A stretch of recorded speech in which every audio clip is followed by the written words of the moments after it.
too. So I'm Yeah. I know. Hey guys, welcome to Tuesday Notary Titans. I have to look at the date. Today is July 8th. Thank you guys so much for being here today. If you are able to turn your video cameras on, we would love to see your beautiful shining faces this afternoon. If not, there is no explanation needed. You guys, it's totally fine. We understand. It just helps us to see your reactions and get to know you a little bit better. My name is Jen Neitzel. I am the creator of Marketing for Notaries, and I am joined by my fabulous co-host, the one, the only, the GOAT herself, Laura Beaver. Hey, Laura, how you doing today? am super fine. It's a beautiful Tuesday afternoon here in Modesto, California. Absolutely. Well, I am so glad that we are all able to be here this gorgeous Tuesday afternoon. Now, I want to give a special welcome to anybody on our call who might be new. If you're a first timer, welcome. We are thrilled that you have found us. You are in the exact right place. Um, this call works sort of like an old-fashioned radio call-in show. We take any and all questions that you might have about the practice of being a notary or about your notary business. And we have a panel of experts that help us, including the president of the California League of Independent Notaries, Mr. Matt Miller. How you doing today, Matt? Hey Jen, hey everyone. Thanks for stopping by. Looking forward to visiting with our friend Bill today. Yes. And of course, you guys know Jen Cooper is always working behind the scenes. She's the one that actually runs this call. She's going to be off camera today.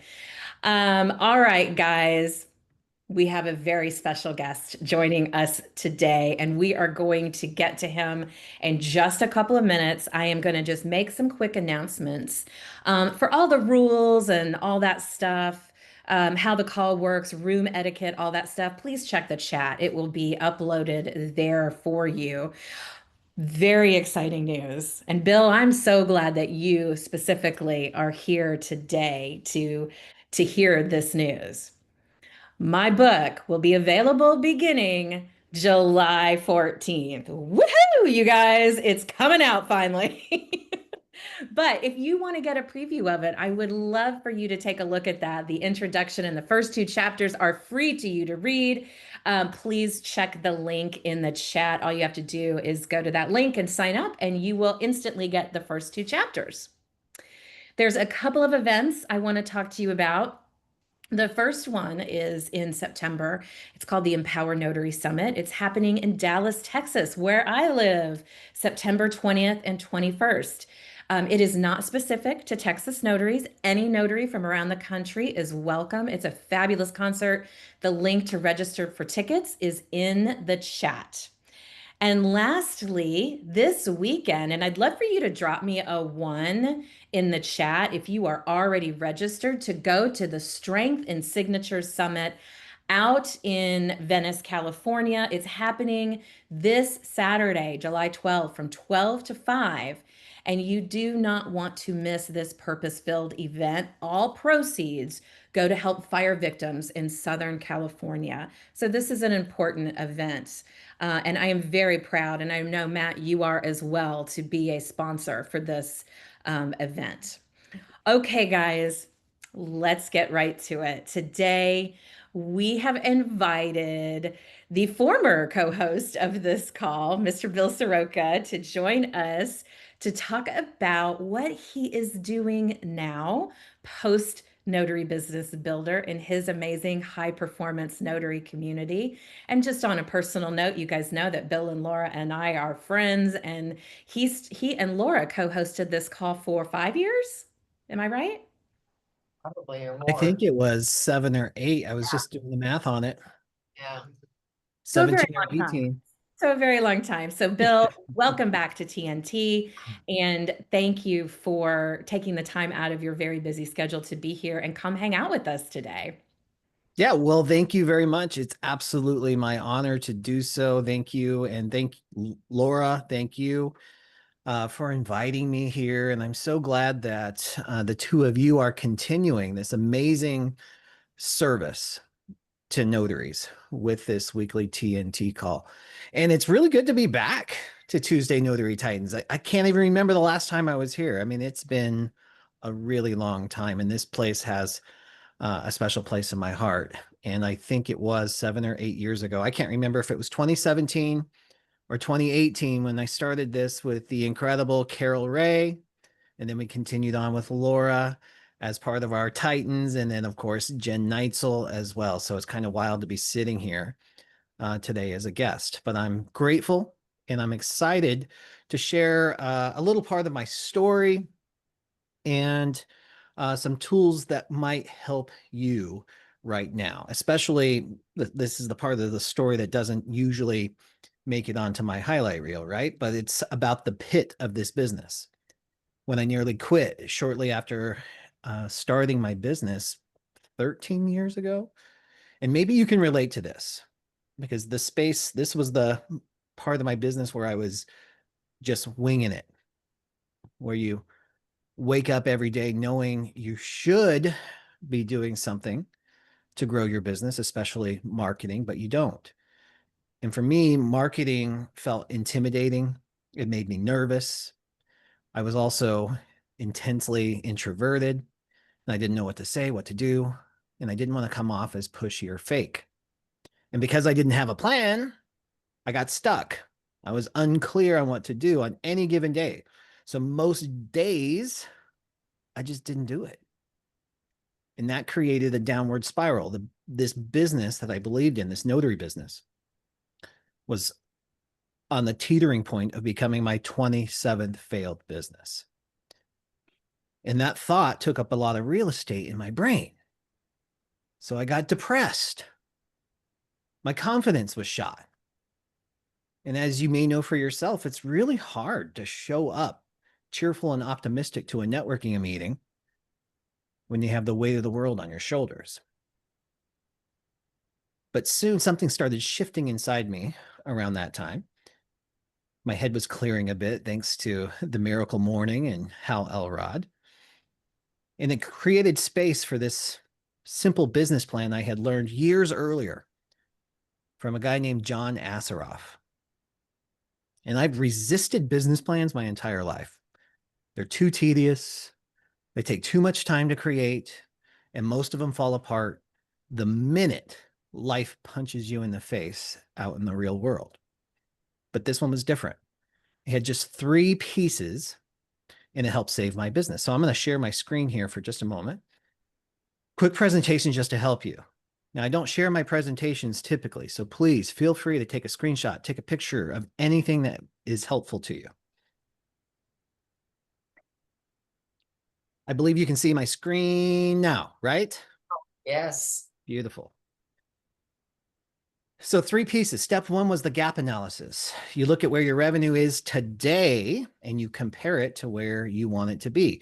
That difference is your gap. And at the time, I was making basically nothing. So I was averaging maybe, if my client, my one client had enough business, I would average maybe $1,000 a month. So I was barely scraping by. But I dreamed of making $100,000 a year. And at the time, that sounded like so much money. Maybe not so much now, but back then it was so much money. So my gap was easy to calculate. It was $100,000. And then step 2 is your revenue plan. This is where you look into your bag of tricks and you see what products and services you offer that could help close that gap. And luckily for us, it's relatively simple for notaries, especially if you're just starting out. And back then, I was almost exclusively loan signings. And I worked directly with escrow officers, and I earned about $150 to $200 per signing. But for the sake of simple math and leaning on the conservative side for my estimates, I rounded down to $100 per appointment, and then I reverse engineered it. $100,000 divided by 50 work weeks, because I still hoped to someday take a real vacation, a 2-week vacation, but of course I couldn't afford one then. And that comes out to $2,000 a week, which pencils out to $400 a day, 5 days a week. So for the math nerds in the room, how many appointments does it take every single day to reach that? 1, 2, 3, 4 appointments. Right? Anyone recognize Sesame Street? Should I pause for laughter here? Are you rolling around? No. Okay. All right. A few little smiles. Thank you. It takes 4 appointments a day, making $100 per appointment to get me to that goal. Now, I don't know about you, but for me, this made it start to feel real.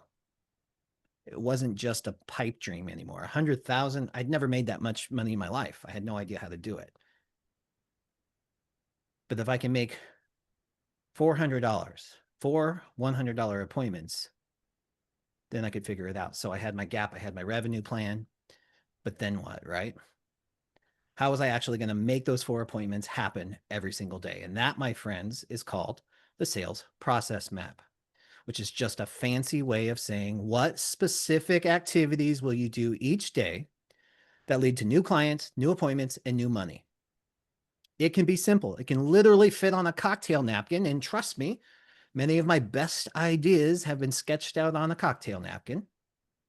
And that's when I created my daily do's. These are the 8 daily habits I committed to doing every single day to get myself in front of the right people who could hire me or refer me. So let's go through these together real quick. First, you meet and connect with 3 to 5 new people every single day. Appointments come from conversations. This is relationships. This is how they happen. I made it my job to meet new people every single day. Now, as a working notary, this is pretty easy to do because you're already meeting people all day long at your notary appointments. But the key is to do this even when you don't have appointments. In the grocery store, at the post office, all those places. And then the next thing I did was I pinged my warm contacts. I call it tickling. I started sending a quick text or an email or a DM just to say hi, to keep myself top of mind with people who already knew me. I just let my friends, family, and acquaintances know that I was thinking about them and I care about them. That's it. No selling, just checking in.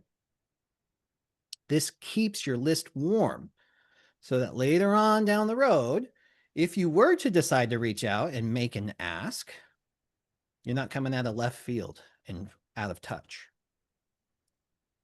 Number 3, research one prospect from your Fab 100 list. Everyone should have a prospect list. It's just a list of your dream clients. I call mine the Fab 100.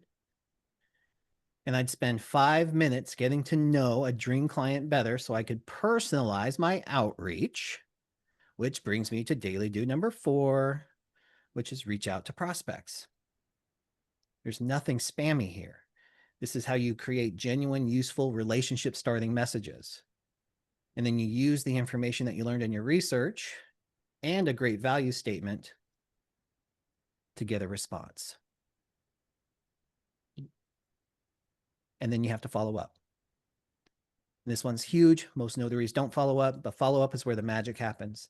Sometimes it takes several follow-up messages, but those with the most long-term success in any business get really good at this follow-up. And then you have to ask for referrals. This was terrifying at first, but I learned to ask in a way that felt natural, and it changed everything. What I learned is that we're actually surrounded by people who love us and want to support us, but they just don't know how.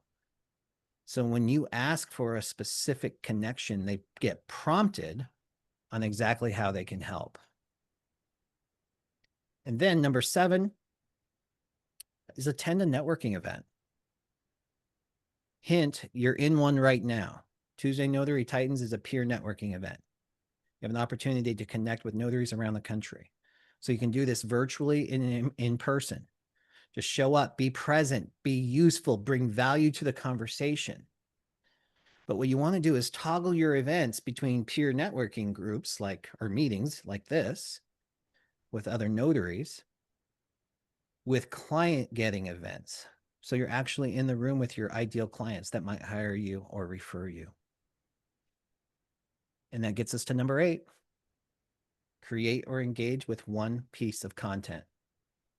Your clients come from 2 sources: reaching out to prospects, which most of those daily dues I just went through focuses on, and your online visibility, which is how prospects find you when they need you. So daily do number 8, create or engage with one piece of content, will help you stay consistent with your online visibility. This could be a social media post, a blog, a video, updating your Google business profile, enhancing your online directories, optimizing your LinkedIn profile, or just commenting thoughtfully on someone else's content.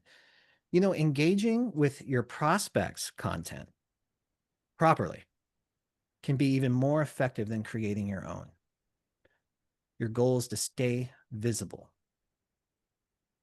And so that string of habits, this routine, is what helped me go from broke and struggling, barely surviving on $1,000 a month to thriving as a loan signing agent, consistently bringing in $20,000 to $30,000 per month in revenue. And so that's what we focus on inside High Performance Notary. As Jen said, this is my focus right now. And when you join High Performance Notary, the very first thing we walk you through is how to set your annual revenue goal. You have to know where you're going. Then we show you how to figure out your gap. What's the difference between where you're at now and where you want to go? And then identify the services that you have at your disposal to make that happen and to close that gap.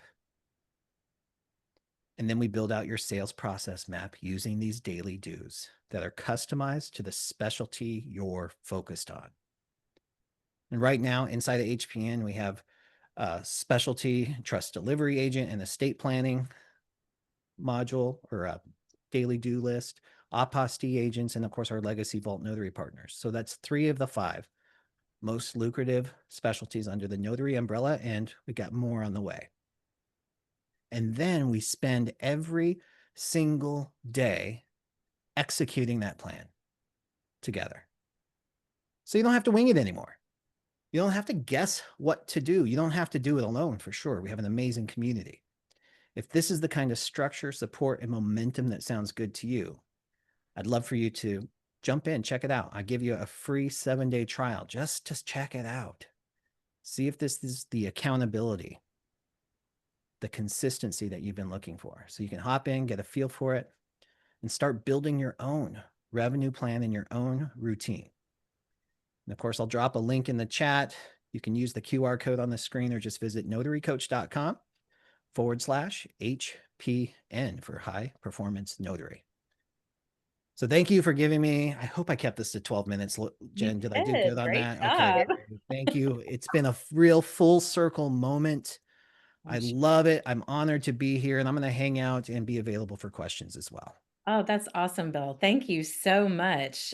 We always love when you come on and talk to us about anything. And I know the audience is happy to see you back. So that begs the question, who has questions for Bill? It could be about the topic he brought up or anything about getting your notary business going and reaching that goal, that income goal that you've been thinking about. So here's how this works. All you have to do to ask a question is to get in line. And you'll do that by raising your virtual hand. And you're going to find your virtual hand at the bottom of your Zoom screen. So you can raise that right now and get in line to have questions answered. And I see Kristen, your hand is already up, Miss Kristen. What can we answer for you today? Hey guys, awesome share by Bill. I'm a member of his community, and if you guys need serious, what's the word? Accountability. Yes, if you need accountability, that is the place to be, because you will be on that call, and you might not be doing something all the other notaries are doing, and it's going to put a flame under your butt and get you moving. So it's an awesome community. To not only be accountable, but just keep you on track. And hear what all the other notaries are doing, because when we hear other notaries share their stories, it gives us ideas and it allows us to apply it to our own business. So awesome, awesome. All right. So my question is, it's more remote online related. So I don't know if there's somebody on here that could help with that. But my question is one of my attorney partners is creating a trust for a client, a good friend of his. It's going to be, the trust is going to be based here in California. They're currently living right now in, oh, I forgot what state, a different state, Ohio, because they're in the military. And he wants to know, hey, they want to get this signed. Can it be done remotely online? And based on the knowledge I have, yes, it could be done remotely online. And I'm not sure if Ohio is a remote online approved. Either way, I have notary partners in other states. But my concern is, let's just say it's done remotely online, and with California, oh, Matt's on the call, so maybe he can help. But California obviously is not currently approved to do remote online. So my question is, let's say it's done remotely online, and then let's say they're back, then they're back in California, and one of them, goes into the hospital and becomes incapacitated, and they give the hospital that healthcare directive that was notarized remotely online. Is that going to be acceptable here in California, even though we're not approved here? Because I just don't know. I mean, he can get it done, the whole trust, but is it going to be acceptable here because it's done remotely online? Matt, do Hey, you want to Kristen. take that one? Yeah. Yeah, so a couple of things. Yes, he can have it remotely notarized in Ohio. Ohio is a live state right now. And in the California law that was passed, SB 696 a couple of years ago, it gives full reciprocity to online notarial acts performed out of state. In fact, it gives it the same judicial recognition that a notarization performed by a California notarial officer. Now, that's for the power of attorney, the healthcare directive, and those types of documents. However, when it comes to the trust and the will and those other estate-specific documents, while he could have them done remotely, there may be an issue down the road because California is not yet one of the states that have adopted the Uniform Electronic Estate Planning Documents Act. And since it's going to be a California-based trust, I would recommend that he get the trust documents done in person. That way, there's no one could say, well, we didn't have the Uniform Electronic Estate Planning Documents Act at the time, and then be able to challenge that testamentary document. Does that make sense? Yes, total sense. And that's kind of what I thought. I kind of thought the two would be okay, but the full trust stuff could be questionable. So that does make sense. Thank you so much. You're welcome. Great question, Kristen. Thank you so much. And for the endorsement of Bill's high performance notary. Is Bill still on the call? Yeah, Oh, there you are. Right here. You changed positions. I was like, wait, where did he go? I like to switch around to squares. I guess so. Like, did he drop off the call? Thank you, All right. Kristen. You've got a fan. You've got a fan in Kristen for sure. Who else has questions? And it does not have to be specific for Bill. He is going to hang out with us for the entirety of the call. But go ahead and raise your hand, your virtual hand, if you have any questions from us. And Laura, they're being quiet today. I know. Usually we get some questions pretty quick. I feel like, if we're going to spin off of Kristen's question real quick, because there's a problem here with advice, right, Laura? Mhm. And advising what would be legally acceptable down the road, even when it comes to Ron. So I wonder, do you want to elaborate a little bit on that, or on whether we can? Because So it's a slippery slope there. yeah, pretty much what Matt said is technically correct. I mean, he's giving you the right information. The issue is advising somebody else to follow that plan, because we don't know on the receiving end of it. Exactly. What's gonna happen. Yeah. That's Yeah. really the issue there. Is like, if he can get it done, and the powers of attorney and the healthcare director probably aren't gonna be any issue. But of course, if they buy property here, then that's gonna be, they're gonna have to take care of that. They may have to re-notarize the trust document and get a wet signature on a will. Because there are states that don't allow it to be remotely notarized. It needs to be a wet signature. And right now, California is one of those states. So as long as you tell your attorney partner all of the, here's how it could happen, however, here's what could go wrong, so that he knows everything, then he would be better equipped to talk to his signer, so that they choose knowing the possibilities of what's going to happen, whether it's best to wait till they come here, or it's best to go ahead and do it over there and then re-notarize it. It's not like they have to redo the whole trust, they just have to re-notarize it. Yeah, that's a I really agree good with you, Laura. distinction. Thank you so much. It's such a good distinction too between an attorney partner. With attorney partners, I found if you can cite the code or the statute and just let them get pointed in the right direction, they usually appreciate that, and then they can interpret it down the road. But most of us don't have an attorney coming to us and asking us for advice, right? It's usually going to be the clients. So we just have to be really careful in offering advice that says, yes, if you do the document this way, it will be legally acceptable down the road on that, when we don't necessarily know and advise on that. Great topic to bring up. Thank you so much, Bill. And Yeah, sure. Drew in Texas has a question for us. Hey, Drew. Drew's one of our newest CNTDAs also. Right. Yes, ma'am.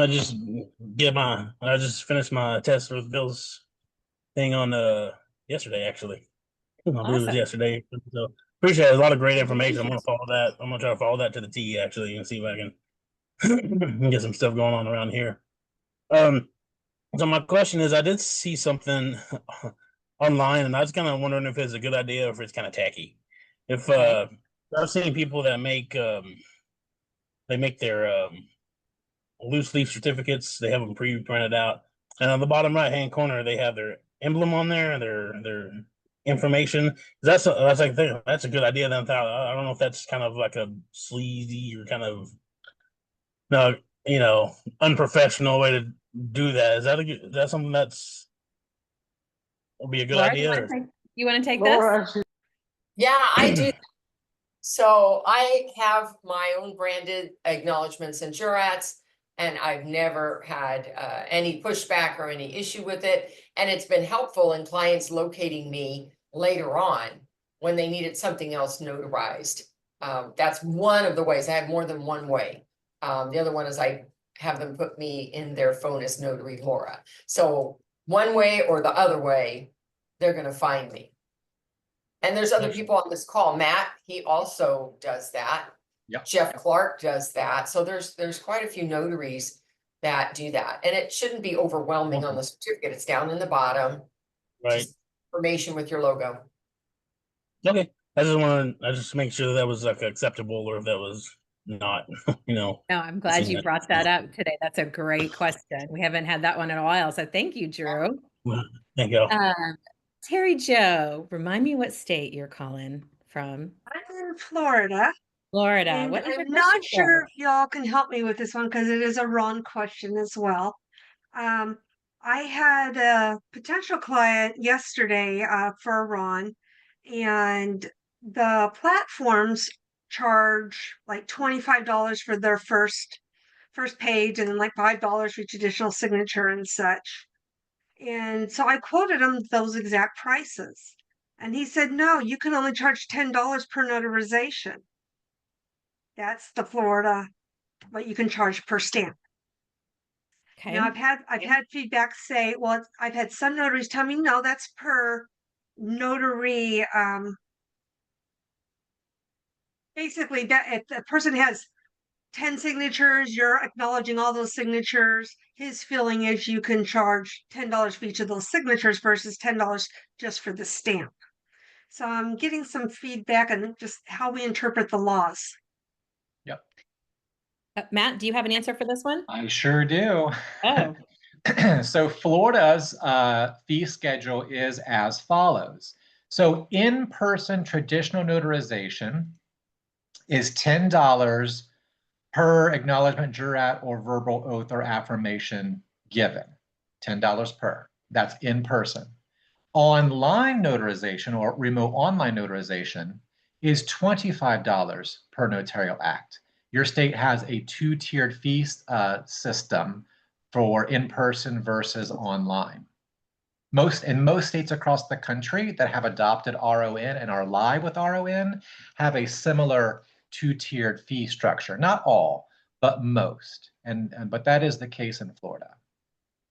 So if you're in person doing a 12-page document, there's only one notarial stamp, but he's acknowledging on each page. He's having to sign a signature on each page. It's still one stamp. $10 fee. So how many notarial acts are on the document? How many certificates? Is it one acknowledgement or is it 10 acknowledgements? That's how you can tell how much you're going to charge. So you're actually like, for a will, for instance, there's 12 pages and he is signing at the bottom of each page, but we're only stamping the back page. You're only, so this is, and Laura can probably help here. This is a mindset thing. You're thinking stamps when actually the statute calls for acts. So when you perform that acknowledgement, that's a single act. Or if you perform that jurat, that's a single act. So that's how you charge. It's not per page, per stamp, it's per notarial act performed. So the act is I am watching him every page sign. Nope. Oh. You are performing one notarial act. That's the acknowledgement at the end. Now, you could be acknowledging one person's signature.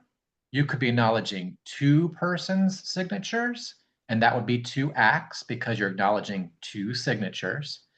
But him signing every single page is not a notarial act. You're signing your acknowledgement and stamping it is the notarial act.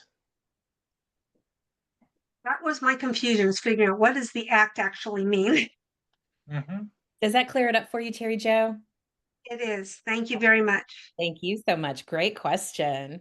And Rochelle in Washington, what do you have for us today, Rochelle? I have a question about the difference really between Notary Gadget and Notary Assist. So I'm doing like a total 180 from everybody else. Okay. I'm considering, I have Notary Gadget right now, and I've been really happy with it. But then I looked at Notary Assist because I know that you and Jen Cooper really enjoy Notary Assist. And I know there's more reports, there's more information out there. And so I kind of downloaded my information from Notary Gadget yesterday into Excel. And one thing I noticed was that it didn't have all my notarial acts in there. So if I were to move my information over to Notary Assist, I had to literally go back and write down all my notarial acts, and I have over 1,000 signings. Well, I'm not sure. I think I need clarity about what you mean. Are you talking about only the ones that you did electronically? You recorded in the journal electronically? I don't have electronic journal. I have manual.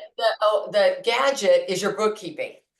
My bookkeeping, yes. Okay. It keeps track of all my signings. Previous to starting Gadget, you had bookkeeping. Then you had bookkeeping during the time you have Gadget. And that's what you moved over?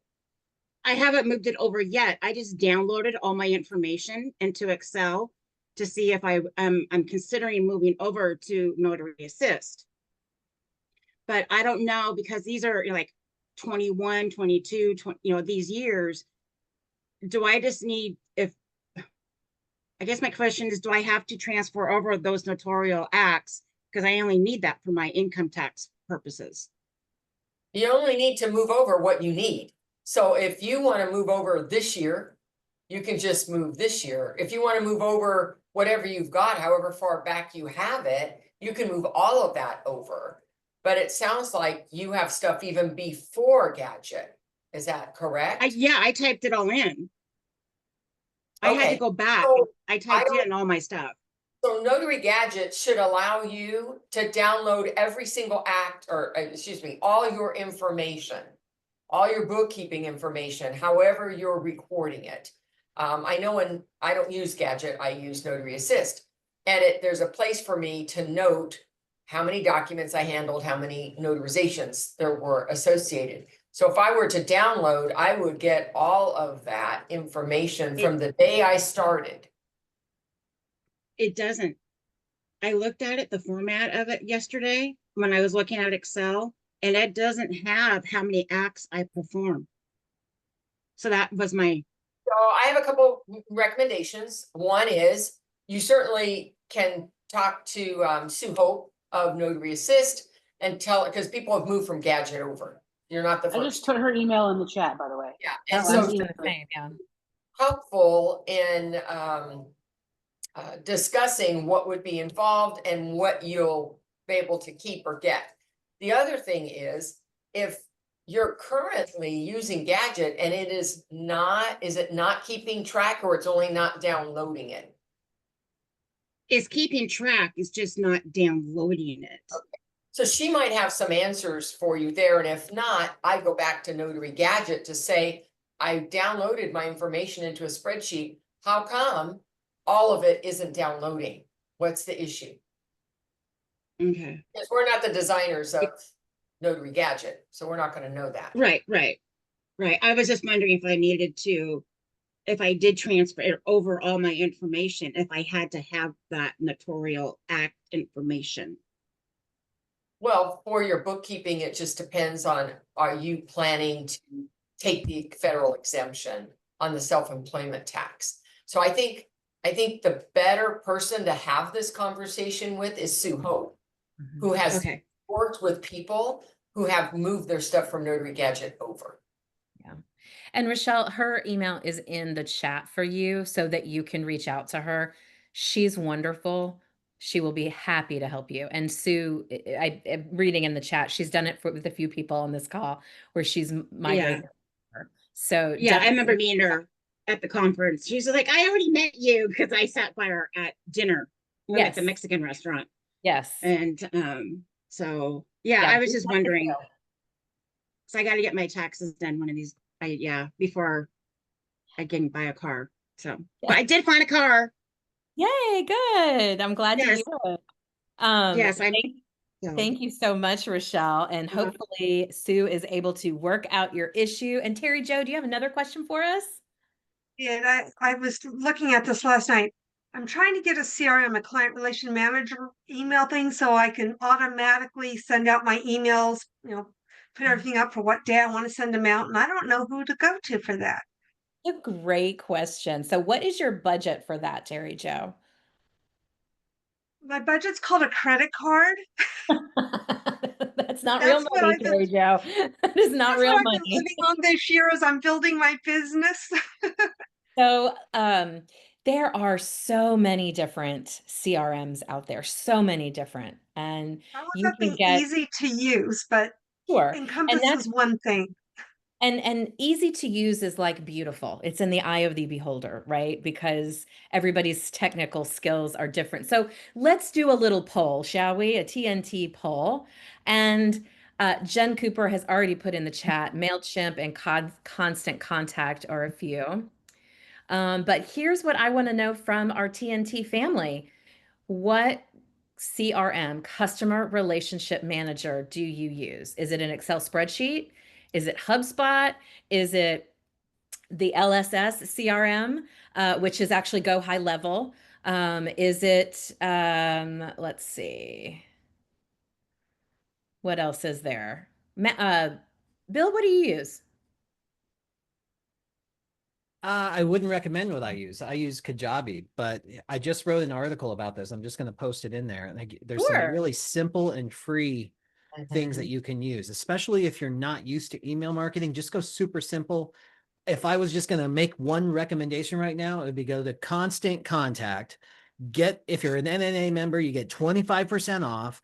Just get it. It's super simple. Their customer support is off the charts. You can call, you can talk to a human being, and you can get this thing going. And then you can upgrade down the road if you wanted to.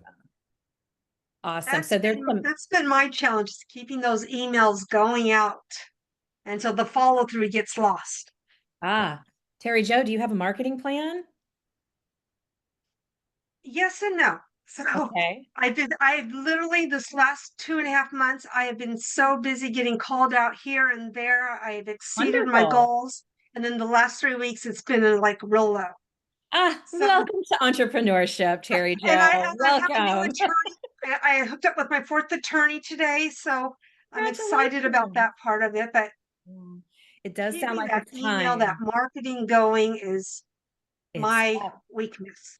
It does sound like it is time for you to get a plan together. Jen Cooper, would you be so kind as to put the Marketing for Notaries information in the chat for Terry Jo so you can check that out? You do have to have a plan. You have to have some sort of framework or plan to help you with the follow-up, because I can tell you, and I know Bill and Laura will agree with me, so will Matt and Jen, the biggest area that notaries where they drop the ball the most is on that follow-up. Wouldn't you guys agree? Yep. Yep. It's that follow-up. We get ourselves so psyched up to Tags go to everywhere. networking events or conferences, and then we don't do any follow-up. And that's where I'm going to borrow a phrase from Bill Soroka, the fortune's in the follow-up, right? That's where relationships are actually built. It's not in that first meeting. So I encourage you to check out Marketing for Notaries. We do have a 5-point marketing system that you can pick up and put right in your business, and it's going to help you stay on top of those follow-ups. Yeah. Let's see, Jen, were you able to? Oh, there it is. Just scroll up a little bit and you'll be able to find that. And just quickly, Kat, he recommended Constant Contact. Okay. Does that answer your question, Terry Jo? Thank you so much. Yeah. And even if you don't use Marketing for Notaries as your marketing framework, you guys have to make sure you're following up with the people that you meet. Let them know who you are, what you do, and just a little snippet maybe about what you talked about. And I'm talking about at networking meetings. I'm talking about when you go to do your direct marketing, when you meet new people, you want to follow up and so that you're shouting from the rooftops to everybody that you know that you are a notary and you're ready to help them when they need you. Drew has another question. Drew, today's the day of repeat question Yeah. askers. Hey, Drew. Actually, this one's for Bill. Bill, going through your training, you talked about how you put 30 minutes a day for prospecting. Um, when you send out emails and stuff, do you have a particular time that you do that? Do you feel like you get better results if you do it early in the morning as opposed to the afternoon? Yeah, Or absolutely. Great question. So for me, my brain is fresh in the morning and I like to work before standard business hours, because during business hours you're going to get interrupted more, right? So I want to set myself up for success. So in my crazy days, that could have been between 3 and 5 in the morning. I still get up that early now, so it'd still be crazy days for me. But with modern technology now, you don't have to do it that early in the morning. What I recommend is for notaries to do it when they'll actually do it. So if that's early in the morning, great. If that's at night for you, if it's on lunch break, whatever it is for you, do it. Because with even simple technology that you don't have to pay for, you can schedule emails. You what can time schedule would text you, messages. okay. What time do you like when you send out the emails to these prospects or whatever? Do you have a particular time that you found is more successful, or is it just random?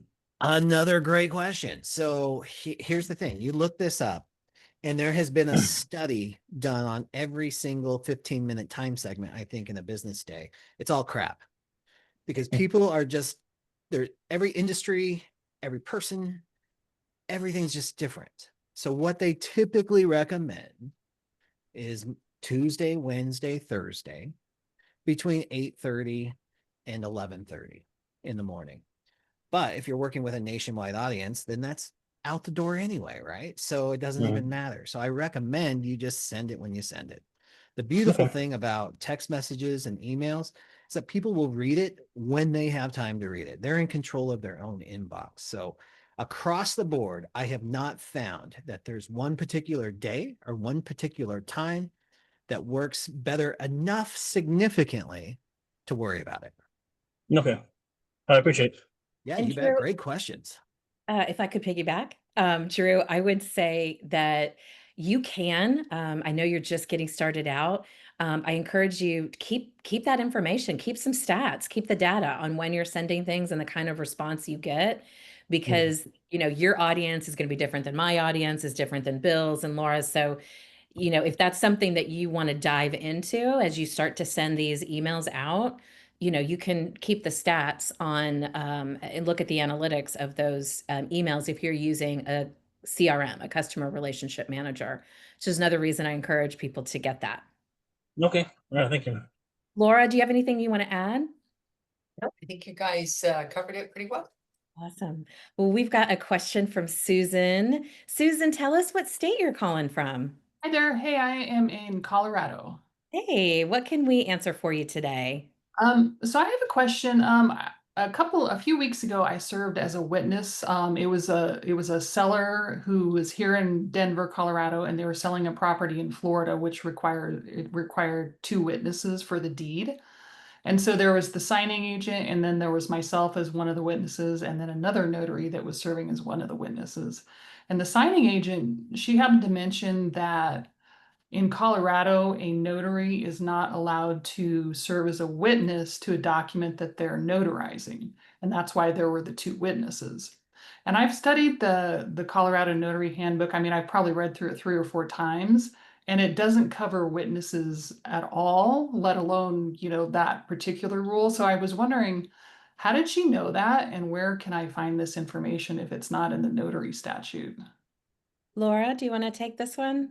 It might not be in the handbook. It could be deeper and deeper layers that you wouldn't see in what they publish. It could be in what do they call it? The FAQs. Sometimes I've seen stuff there that I haven't seen in the handbook. And sometimes they have just a legislative publication of here's what the notary laws are. So I have found information in more than just the handbook, I guess is what I'm saying. And of course, the other thing is, you know, people call in and they talk to a technician there. Matt, did you find it? I did. So the Colorado Secretary of State actually issued a statement on this as follows. They say that if a notary signs as a witness, they are then named on the document as a witness and can no longer sign as a notary. If they do, they are subject to suspension or revocation of their commission. The document is also voidable, meaning that it may not be legally effective. See Colorado Law 24-21-504, authority to perform a notarial act. So Colorado has very specific language on this particular topic. However, other states have their own, and California is one that doesn't have any. So I would check that out for clarification. Okay. So Is there you got it for Colorado. Susan, he just gave you, could you quote the statute again, Matt? Sure. Colorado statute 24-21-504 titled Authority to Perform a Notarial Act. Okay, awesome. That's the statute they're referring to. Okay. There are about a dozen states that actually do have either a directive or it's in their handbook or it's in the FAQs. It's somewhere that says either they're limited on certain documents like powers of attorney particularly. Some states are just that, some are all of them, and some don't give direction. So every state that you're in on this call, the answer could be different for you. Except for Colorado that we just shared. Yeah. And California, which has no direction. But the best practice is recommended don't be both. Does Gotcha. that answer your question, Susan? Yes, that's Awesome. perfect. And I put the act information in the chat, Susan. So if you wanted to just copy that and look it up after the call so that you can just reread it a little another time too. Okay. Awesome. Thank you. Got it. Thanks for the question. Anybody else have any questions for us? We still have a few more minutes in the call today. Well, then I'd just like to take a moment to elaborate and actually repeat that there's more than one resource than the handbook. Assuming your state publishes it, and most states do, not all, but most do. And there are FAQs where you'll find more information. Sometimes there are directive newsletters. We get those in California. There are legislative updates that are published. There are lots of ways in which that information is disseminated out, and it's expected that we're going to figure it out, right? It's not all in one place, guys. That's what I'm saying. Yeah, Excellent reminder. Colorado often, they're a big state that promulgates rules which are outside the statute, so you gotta stay up to date on those. But I just want to make a comment about this particular situation because it seems to affect notaries in all states. Let's talk about this law in Florida, right? They want 2 witnesses on deeds of conveyance plus have the signature notarized. And the reason for that, the spirit of that is to get more eyeballs on that document, right? So when you have signing services or title companies saying, oh yeah, sure, you can wear both hats, you can sign as a witness and a notary, while that might be technically correct, it certainly does not fulfill the spirit of the law. So you want to try whenever possible to get 2 disinterested parties to serve as those witnesses outside of you performing the notarial act. Thank you, Matt. Thank you, Matt. Excellent advice. Jen Cooper, do you have a question for us or a comment? Oh, where'd she go? Yeah. Sorry, ahead. I can't find my unmute button, and I feel like a little Laura viewerish. I wanted to comment on the. Can you hear me? Yeah. Oh, on the emails, because we went over it briefly on when and how and everything. But something people need to keep in mind is just like marketing, and Jen will tell you it takes what 6 to 12 months sometimes to see any 12 to 18. feedback. 12 to 18 to see any feedback from your marketing efforts. Most of the time, you're not going to hear directly back from attorneys or anybody else you email. I'm 99.9% of the time, you're not going to hear back from them directly. The follow-up is part of the routine. It's being consistent. And I put in the chat, I sometimes have had them answer the phone and talk to me, and sometimes it's 3 months later at midnight, and sometimes it's in between. We have to get used to just being marketers and letting whatever's going to work when it works. But there's not ever going to be a perfect way to do that. It's a hard pill for a lot of notaries to swallow because we have that. I just want to be a notary. I just want to be a notary. Yeah. But then I also want to make over $100,000 a year. Yeah. It's like, if you want to do that, if you want to be a notary business owner, yeah, But you're talking to gonna a have whole to panel market. of people. Yeah, you're talking to a panel of people here that have spent enough time banging their head against the wall to realize it's not always going to go exactly the way you want. It's Exactly. just I have being full-on dents consistent. in my head from it. No, so do I. So do I. But that was what I wanted to share. Thank you. That is an excellent point. And the follow-up again is so important. Okay, we've got a few minutes left. Jeanette in Michigan, what is your question? Hi, everybody. I hope everybody had a good 4th of July holiday. Yes, thank My you. question is more or less directed towards Bill. Bill, I'm in the Notary program and I did upgrade, and I just obviously I think probably I need to go and do some sharpening up of my information. Can you direct me, as to where I should go? Because like I said, I did get the upgrade and I've not seen any results of that. Yeah. Well, there's a couple of different things there, Jeanette. So thank you very much. And I appreciate the question. So the question's about the Notary.com profile. And without pulling it up and going through it right now, I can't give any specific advice, but here's what you can do. You're on the right track because optimizing, and this is for everybody. This isn't just Notary. This is any online directory you're on, where this is usually how it goes. We sign up for something, an online directory. We go in, they ask a bunch of questions that we don't have time to answer. So we just put in a bunch of crap and then we hit save and it's on there. And then 2 years later, we go back and we're like, oh my gosh, the directory listing is the same way it was 2 years ago. So to optimize that, and now you can leverage AI to tap in and create a profile that is optimized for search engines, but not just the old classical search engine optimization. Tap into hyper-local optimization and AI hyper-local optimization. Use keywords and phrases that let AI search engines like ChatGPT, Claude, whatever Google's name is now. I can't even remember what it is. It seems Baird? No. it used to be that. Now it's something else and then something else, whatever it is. But they respond well to sentences. People literally jump on and say, where can I find a notary that is trained in estate planning documents? And if you incorporate that kind of language into your profile and really enhance it, make sure that you've got a great headshot. The one that you have now is pretty amazing. I love that one too. Great smile. And make those types of enhancements. And then if you have any questions, if you need any specific advice, reach out to my team at admin@gotery.com. And then Jeanette, we're also going through and we're highlighting specific notaries in specific cities. So reach out to Zion at it's admin@gotery.com, and let's get you included in something like that too. Thank you, Jen, for adding that to the. Yes, I was going to say, I Appreciate Jeanette, that. I put that email in the chat for you so you can reach out and start getting your profile optimized. Yeah.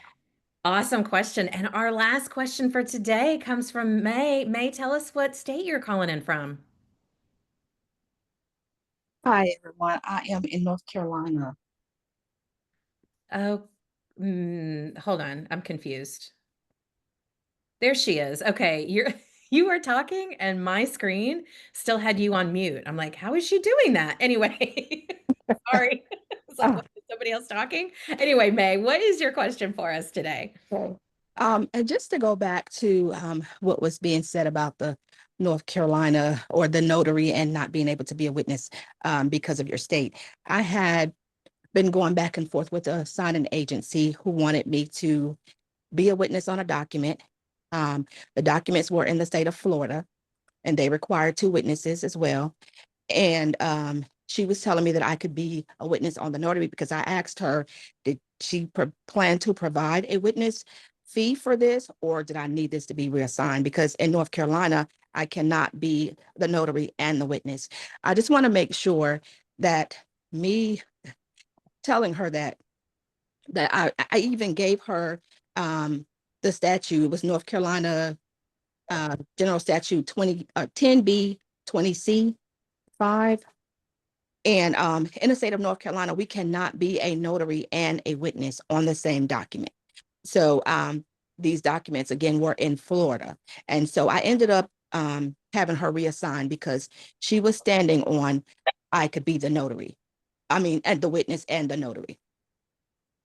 So May, I think let me jump in here. May, you are the boss of you and your commission in your state. You are expected to know what you can do and what you cannot do. And signing services do not know all 50 states. And just because it's okay in Florida does not mean it's okay in other states. So you did the right thing by letting her know either another witness needs to be provided or it needs to be reassigned. Be confident in what you know. As long as you know it. If you didn't know, that's a different story, but you knew it. So then it's important for you to let them know, you know what, I know it's okay in Florida, but it's not okay in my state. So that's what I want everybody to take away from this, is that you will have signing services and even title companies from other states tell you what is right for your commission, for your practice. And what I'm telling you is you are the boss of you, not them. I'm sorry, Matt, did you have something you wanted to Yeah, add? yeah, I just wanted to explain why some states have cracked down on this, and I think we're going to see a lot of states tighten this up in the future to combat deed fraud.